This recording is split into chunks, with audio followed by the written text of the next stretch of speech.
यह कथा आदि पर्व के अंतर्गत हिडिंब वध पर्व से सुना रहे हैं। क्रमबद्ध और प्रामाणिक कथाएं सुनने के लिए चैनल सब्सक्राइब अवश्य करें। पिछले एपिसोड में हमने बताया था कि भीमसेन और राक्षस हिडिंब के बीच भयंकर युद्ध हुआ था। अंत में भीमसेन ने हिडिंब का वध कर दिया था। अब हम आगे की कथा सुना रहे हैं। हिडिंब राक्षस का अंत हो चुका था। भीम की वीरता देखकर सभी पांडव प्रसन्न थे, पर उसी समय एक और घटना घटने वाली थी जो महाभारत की कथा को एक नए मोड़ पर ले जाती है। हिडिंबा अपने भाई के वध के बाद भी वहां से नहीं गई। वह सीधे माता कुंती और धर्मराज युधिष्ठिर के पास पहुंची। उसने विनम्रता पूर्वक प्रणाम किया और हाथ जोड़कर अपना परिचय देते हुए बोली कि हे आर्य, मैं राक्षस कुल की सुशील कन्या हूं। मेरा नाम साल कटंकटी है। आपके पुत्र भीमसेन को देखकर मेरा हृदय उनके प्रेम में बंध गया है। मैंने अपने भाई की आज्ञा का पालन नहीं किया क्योंकि मेरे मन पर कामदेव का प्रभाव हो चुका है। मैंने बहुत कष्ट सहा है।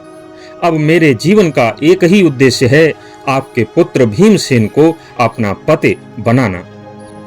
हिडिंबा की बात सुनकर भीमसेन क्रोधित होकर बोले कि हे राक्षसी, तुम माया और छल की स्वामिनी हो। अपने भाई के मार्ग पर ही चलो, नहीं तो मैं भेज देता हूं। मैं तुम्हारी बातों में आने वाला नहीं हूं। यह सुनकर हिडिंबा का हृदय टूट गया, पर उसने हार नहीं मानी। वह अपनी बात पर अड़ी रही। यह देखकर भीमसेन को और भी अधिक क्रोध आ गया और उसका भी वध करने की चेतावनी दे डाली। तब धर्मराज युधिष्ठिर बोले कि हे भीम, स्त्री का वध किसी भी परिस्थिति में उचित नहीं है। धर्म की रक्षा शरीर की रक्षा से भी अधिक महत्वपूर्ण है। युधिष्ठिर की वाणी सुनकर भीम शांत हो गए। हिडिंबा पुनः बोली, हे महात्माओं, मैं आप सबकी सेविका बनकर रहूंगी। जब भी आप मुझे स्मरण करेंगे मैं तत्काल उपस्थित हो जाऊंगी। मैं आपको कठिन मार्गों, पर्वतों, वनों और संकटों से पार करा सकती हूं। मेरे पास दिव्य ज्ञान है। मैं भविष्य और भूतकाल की घटनाओं को भी जानती हूं। कृपया मेरी प्रार्थना स्वीकार कीजिए। तब हिडिंबा ने पांडवों को एक अद्भुत स्थान का वर्णन किया। हिडिंबा बोली, यहां से थोड़ी दूरी पर महर्षि सालहोत्र का पवित्र आश्रम है। वहां एक दिव्य सरोवर है। उसका जल अमृत के समान है। वहां के वृक्ष हर ऋतु में फल देते हैं। उस स्थान पर रहने से आपके सभी कष्ट दूर हो जाएंगे। माता कुंती ने यह सुनकर हिडिंबा को अपने पास बुलाया और कहा, यदि तुम्हारे हृदय में भीम के प्रति सच्चा प्रेम है तो तुम कुछ समय तक उनके साथ रह सकती हो। युधिष्ठिर ने भी अनुमति दे दी, लेकिन एक शर्त रख दी। युधिष्ठिर ने कहा कि हे राक्षस कन्या, हमारी एक शर्त है। केवल दिन में तुम भीम के साथ रह सकती हो, परंतु सूर्यास्त से पहले तुम्हें भीम को हमारे पास वापस लाना होगा और जब तक तुम्हारे गर्भ से पुत्र उत्पन्न न हो जाए तब तक ही यह संबंध रहेगा। हिडिंबा ने प्रसन्नतापूर्वक यह शर्त स्वीकार कर ली। इसके बाद भीमसेन और हिडिंबा का गंधर्व विवाह हुआ। गंधर्व विवाह का मतलब होता है कि कोई यज्ञ नहीं, कोई राजसी समारोह नहीं, केवल दो हृदयों का मिलन।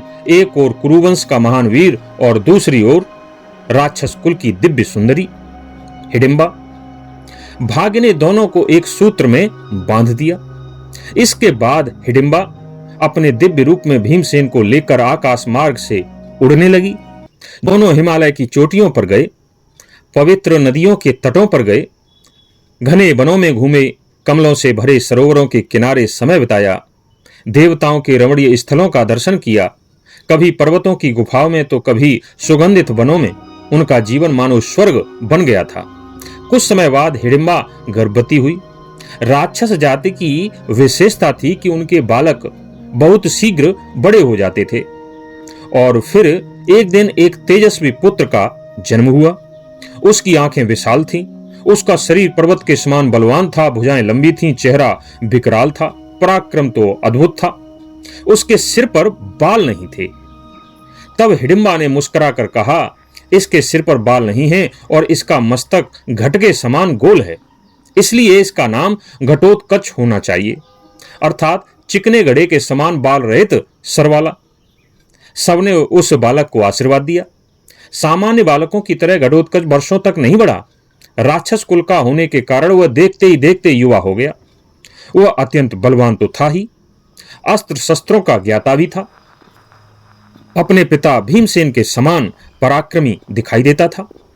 घटोत्कच ने सभी पांडवों और माता कुंती को प्रणाम किया, फिर हाथ जोड़कर बोला, पिताश्री, जब भी आपको मेरी आवश्यकता होगी मैं तुरंत उपस्थित हो जाऊंगा। मैं सदैव आपके आदेश का पालन करूंगा। भीमसेन और सभी पांडव अपने पुत्र की वाणी सुनकर अत्यंत प्रसन्न हुए। अब समय आ गया था। हिडिंबा ने भीमसेन को प्रणाम किया। घटोत्कच ने भी अपने पिता और दादी कुंती के चरण स्पर्श किए। फिर मां और पुत्र उत्तर दिशा की ओर प्रस्थान कर गए। धीरे धीरे वे वन की गहराइयों में अदृश्य हो गए। घटोत्कच चला गया। उधर पांडव अभी भी वन में भटक रहे थे। उन्हें नहीं पता था कि आगे उनके जीवन में कौन सा नया संकट आने वाला है। और इसी के साथ समाप्त होता है महाभारत का एपिसोड 62। अगले एपिसोड 63 में पांडवों के जीवन में एक नए अध्याय की कथा सुनाएंगे। तब तक के लिए धन्यवाद। चैनल सब्सक्राइब अवश्य करें।